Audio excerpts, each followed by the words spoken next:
Pogledajte intervju sa našim baranjskim zvijezdama koji su svoj veliki pjevački talent pokazali u HRT-ovoj glazbeno-zabavnoj emisiji Pjevaj moju pjesmu. Kristina Krušelj iz Šećerane, imam 22 godine i studiram hrvatski jezik i književnost. Prva godina diplomskog studija sam u Osijeku. Ja sam Sara Delić, imam 21 godinu, iz Osijeka sam i studiram treću godinu na Učiteljskom fakultetu u Osijeku, smjer predškolski odgoj.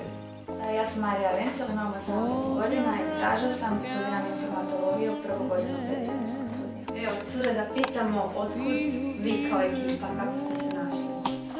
Pa odvijala se audicija od Ljubav u Manastiru, to je bilo najavljeno i u biti smo svi došli na audiciju, bila su dva kruga, ja na prvom krugu nisam bila.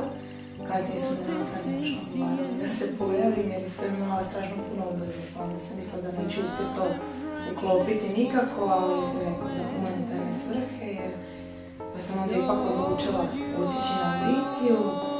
I kad je prošla audicija, ja nisam uopće znala da su one bile, jer sam ne bila u prvom krugu i kasnije kad su nam javili rezultate, javili su meni da sam kapetanica i njihova imena, brojeve telefona i onda smo se biti čuli. Tako je ta priča krenula. Ono što nas sve zanima,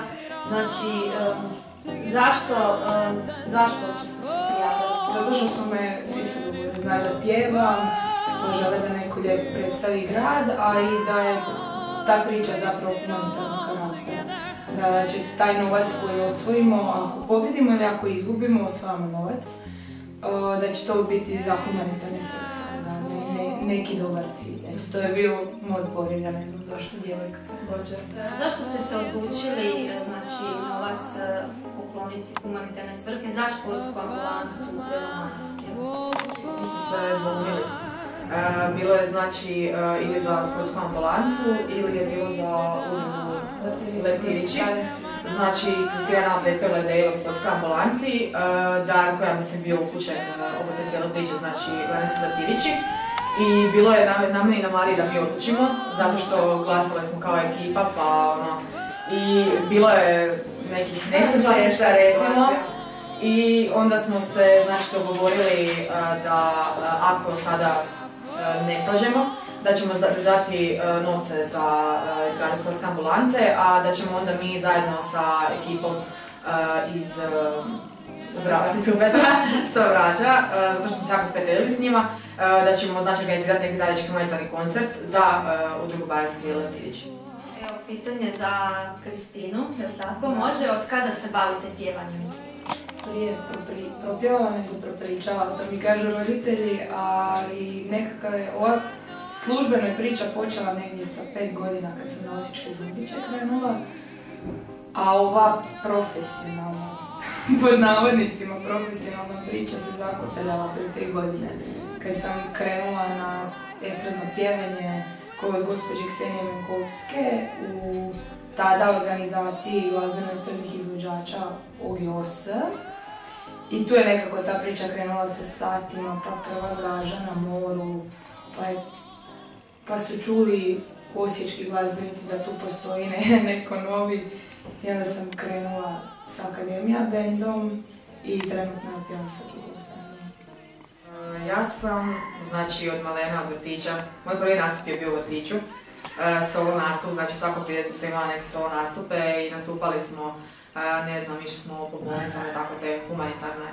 I u biti ja sam zapravo pjevala po zborovima više, nisam se nikad ovako kao Kristina bavila profesionalno. Ali mislim da nisam nikad imala dovoljno hrabrosti prijaviti se na nešto ovako. I budući sam ja iz Osijeka, ja sam gledala tu emisiju prošle godine i svidjelo mi se koncert u biti tog humanitarnog karaktera. I pisalo je zapravo na stranici da se mogu prijaviti osobe koje su iz grada ili su u blizini. Ja sam mislila zašto ne, Beli Manastir je tu blizu i zapravo sam se za i sat vremena prije audicije se odlučila idem, otišla sam na vlak i došla sam tu i eto. Skupila sam dovoljno hrabrosti sad napokon i sad nakon ovoga, nakon što se nisam izblamirala na televiziji, mislim sad krenuti dalje nešto isto. Ja isto pjevam od malih nogu, ali to je uvijek ostalo zatvoreno u 4 zida moje sobe, jer budući da dolazim iz male sredine nisam baš imala prevelike prilike za nešto veće od toga. Moj prvi javni nastup je bio u 5. razredu kod nas u Dražu na festivalu Djeca pjevaju hitove, a poslije toga sam isto tako pjevala po školskim i crkvenim zborovima, ništa više od toga. Mislite li da je odluka Žilja ispravna? Ja mislim da je, jer oni su ipak ljudi koji su stručni u svom poslu i ne bi donijeli odluku kakva je. Ja znam da su svi Baranjci ogorčeni i ljudi koji nisu Baranjci su ogorčeni i svi misle da smo pokradeni.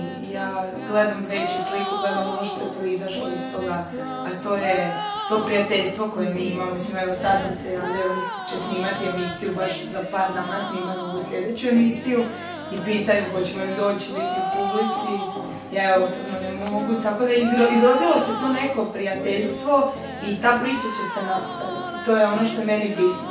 Znači ovo je prošlo i osvojili smo novce, uložili smo u zajednicu koja je i nas podržala i koja je tu bila za nas i bila nam je podrška kako god ispalo. Ali meni je drago. Bilo bi mi i iskreno lakše mi je jer ne znam kako bi uskladila sa svojim obvezama sada. Jer smo mi bili ti koji su za danom. Bilo žao zapravo kad smo čitali poslije komentare. Znači mi smo utorak snimali, to se petkom prikazuje. I komentare, mislim, bilo ljudi koji su pohvaljivali i koji su govorili, imali su kako kažem, pristojne komentare, bilo ljudi koji su stvarno bili i nama je bilo žao i mi smo pokušali objasniti, mi smo isto komentirali na njihovoj Facebook stranici i njihovi prijatelji, naši prijatelji, da stvarno ljudi ne trebaju takve komentare ružno ostavljati, da je nama stvarno drago što smo se, ja osobno, baš mi je drago što smo se prijateljili s njima i stvarno su super ekipa i mi smo se tih 3 dana koliko smo bili zajedno i družili i bili smo po sobama, na partijima, podržali smo se na probama, stalno smo se svi bodrili. Ja sam mi rekla da bi bilo jedino žao što smo se s njima na primjer u prvoj emisiji, možda da smo išli još jednu emisiju dalje, da smo se možda u drugoj emisiji sutrali s njima. Eto, to je jedino, ali nije mi žao, mislim isto da je bila ispravna odluka. Kakav je osjećaj biti na malim ekranima? Ja nisam imala prije iskustva o tom, ali ovo mi je bilo jedno predivno iskustvo i ne znam, drago mi što sam bila dio toga, što sam upoznala sve te ljude, što sam vidjela kako to izgleda predivno nešto. Hoćete li se dalje prijavljivati na ovakvu vrstu audicija, šova? Cure, vas 3 ste na okupu, 4. član danas sad trenutno nije ovdje. Gdje je? Darko ima nekih zdravstvenih poteškoća ovaj vikend, pa nije mogla doći, mora mirovati, ali evo mi ga pozdravljamo ovim putem. Pozdravljamo, da brzo ozdravi, tako je. Mi se pridružujemo lijepim željama.